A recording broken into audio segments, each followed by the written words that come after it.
My name is Ray Cano, and you're watching Prophezine, This Week in Bible Prophecy.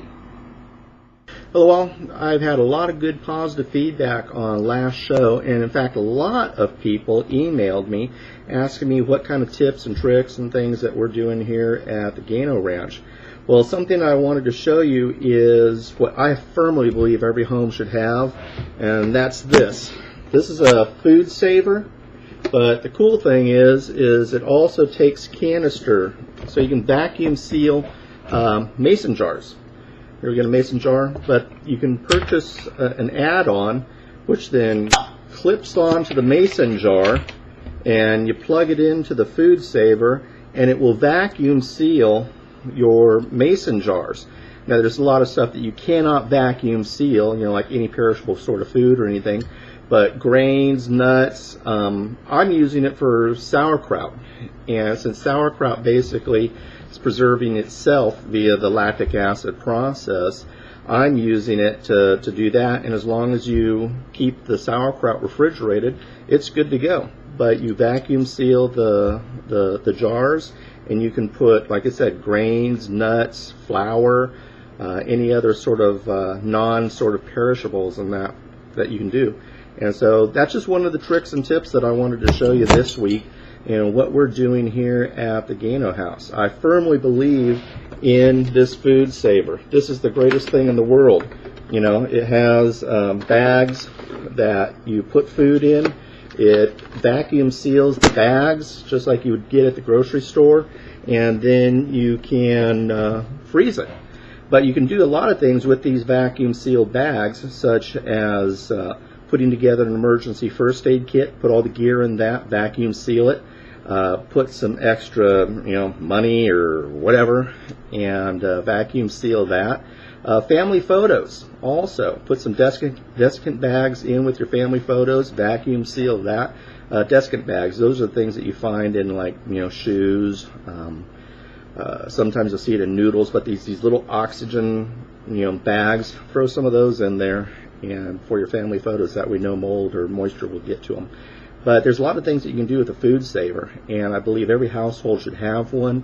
It's a great product, and something that can really come in handy in these last days of the last days. In the last show, we talked a lot about a great product that I've been trying out here in our own home garden, and that's called the Topsy-Turvy. I've been very pleased with this item. It's a great product, but I got one or two kind of sour grape emails from people saying, well, how am I going to feed my family with just 2 topsy-turvies, and what am I going to do with tomatoes, and blah, blah, blah, blah, blah. Yeah, there's naysayers in every crowd and everything like that. But what people are not thinking about is that with just a couple of these, you can produce a boatload of tomatoes. Folks, food is money. Food is an investment. And what people are not thinking about is, for, say, I'll trade a dozen eggs for 5 tomatoes. And so that's why it's important in these last days of the last days that we start really working hard to networking with your neighbors and with your friends and so forth. And if anything, start putting together groups of people and assign tasks or jobs. Say, okay, Joan and Bob, they're going to be in charge of tomatoes, and Harvey and Mary, they're going to be in charge of zucchini. And with something like this, even if you live in an apartment complex, if a number of you get together, one family can grow all the tomatoes, one family can grow all the zucchini, one family can grow all the bell peppers, or whatever you want to grow. Pretty much anything that will grow can grow in this topsy-turvy. But what you guys do is you work together. Can a family survive off of 3 topsy-turvies and a bunch of tomatoes? No. But what you can do is produce enough tomatoes and enough byproduct from the tomatoes, such as tomato sauce, ketchup, stewed tomatoes, pickled tomatoes, yada, yada, yada, that you can use these items for barter and trade as well. So in working together as a community network and a little small group of people, you can put something together where all of you then work together and earn. Hello, I'm Barbara Henderson, and you're watching This Week in Bible Prophecy. Now, last time we talked about just living your life in spite of whatever hardships you may be facing now. And this week, I want to give you the most important tool that will help you to do that. And that tool is Thanksgiving. And now Thanksgiving has at least 3 parts. The first one is sacrifice. The Bible speaks of the sacrifice of Thanksgiving because it requires that you sacrifice your past, your griefs, your attachment to it, and turn from it, focus on the Lord, and thank Him. Thanksgiving is a tool. It's the connection between you and the Lord that He will use to pull you through sorrow, grief, disappointment, loss, whatever tragedies in your past. Turn from it to the Lord and give thanks. And then Thanksgiving is a blessing because through the Thanksgiving you'll be blessed now and in the future. And it just sets a tone for a better life. An example of some people who gave thanks in very dire circumstances is the Pilgrims who first came to the shores of what's now the United States. Their first year here, those people suffered approximately 50% loss. I think I read that of 18 wives, 5 were left. So the Pilgrims had a choice. They could look to their past and just dwell in their grief, which was tremendous, or they could dry their eyes. They could sacrifice that grief and turn to the Lord to give thanks. And they chose to give thanks.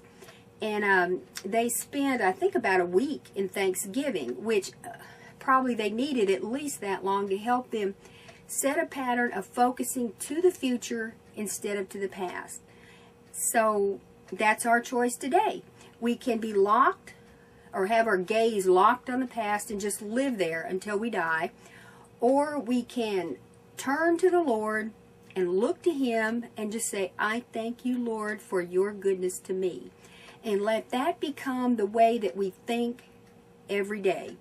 The Lord will bless us and we'll have a better future for it. So, it's your choice. Thanksgiving or stick with your grief. It's not much of a choice, really, is it? Well, that's all I have time for. So, I'll see you next time on This Week in Bible Prophecy. And you guys just have a thankful day.